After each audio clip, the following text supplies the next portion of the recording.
তো এখন আমরা ওয়াটার কুলিং সিস্টেম সম্পর্কে আলোচনা করব। ইতিমধ্যে ক্লাসে আপনাদের দেখিয়ে দিয়েছিলাম যে ওয়াটার কুলিং বা এয়ার কুলিং সিস্টেমের কী কী অংশগুলো থাকে।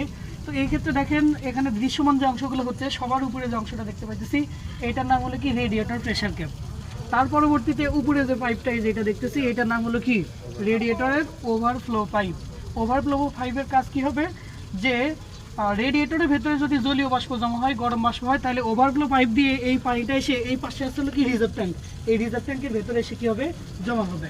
আর এই প্রেসার ক্যাপের কাজটা কি হলো, যে একটা চাপে কি করবে, ভেতরে যখন বাষ্প এই রাখেন, এখন যে আমি এটা খুললাম ভেতরে কি একটা গ্যাস ছিল না, গ্যাসটা বের আসলো না, যখন ইঞ্জিনটা কি করতে থাকবে, চলতে থাকবে বা ঘুরতে থাকবে, তখন এর ভেতরে জলীয় বাষ্প বা গরম গ্যাস বাষ্প উৎপন্ন হবে।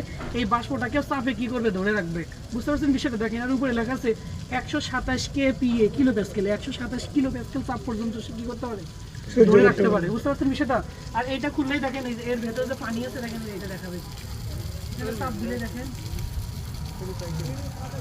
দেখতে পাচ্ছেন ভিতরে কি পানি, ক্যামেরাটা কি পানি আছে, বুঝছেন বিষয়টা? পানিটা কি আছে, পূর্ণ আছে। বুঝছেন? এটা কি করলাম, রেখে দিলাম। আর বিশেষ সতর্কতা হলো এই প্রেসার ক্যাপটা ইঞ্জিন গরম থাকা অবস্থায় কখনো এটা কি করা যাবে না, আর এখানে যে অংশটা আমরা দেখতে পাইতেছি এই অংশটার নাম হলো কি রেডিয়েটর, এই অংশটার নাম হলো রেডিয়েটর। আর রেডিয়েটরের এই পাশে খাস কাটা যে অংশগুলো থাকে সেগুলোকে বলা হয় হলো রেডিয়েটর ফিন। আর রেডিয়েটরের উপরে প্রান্তে যে একটা পাইপ থাকে এটাকে বলা হলো আপার হোস পাইপ।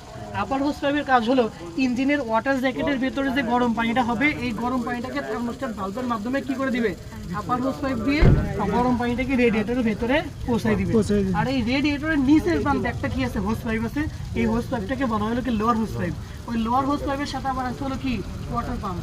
এই ওয়াটার পাম্পের সাহায্যে লোয়ার হোস পাইপ দিয়ে রেডিয়েটরের ভেতরে যে ঠান্ডা পানি আছে এই পানিটা পৌঁছাবে হলো কোথায়, ওয়াটার জ্যাকেটের ভেতরে।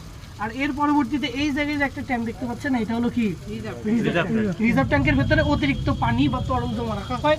পরবর্তীতে যখন রেডিয়েটরের পানি মিনিমাম লেভেলের নিচে চলে যায় তখন ওইখান থেকে এই ওভারফ্লো পাইপ দিয়ে পানি এসে আবার রেডিয়েটরটার মিনিমাম লেভেলটা কি করবে, পূরণ করবে। বুঝতে পারছেন বিষয়টা? এরপর এটা গেল হলো ওয়াটার কুলিং সিস্টেম। এরপর আসবে হলো এয়ার কুলিং সিস্টেম।